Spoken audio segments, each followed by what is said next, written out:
रखें। झटके मैंने बताए थे, इसमें बहुत पाए जाते हैं, याद है? दाएं तरफ झटके, दाईं तरफ झटके। और हेलेब्रेस की मिसाल भी दी थी। हेलेब्रेस नाइगर दाईं तरफ के झटकों की मशहूर दवा है। और ब्रायोनिया को दबाने से आराम आएगा वहाँ, क्योंकि जिस करवट ब्रायोनिया का मरीज लेटे उसको उस तरफ आराम आता है। इसलिए झटके भी अगर उस करवट मरीज को उल्टा दें तो उसको सुकून मिले तो वो ब्रायोनिया है। और अगर बढ़ जाए, सुकून ना मिले तो क्या होता है?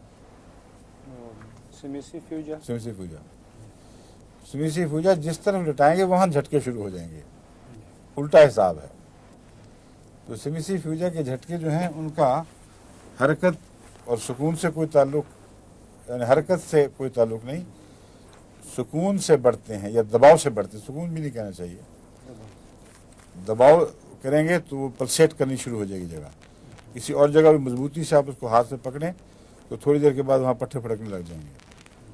तो दबाव है जो सिमिसीफ्यूजा बर्दाश्त नहीं करती और उसके रद्द अमल के तौर पर असाब फड़कने लग जाते हैं।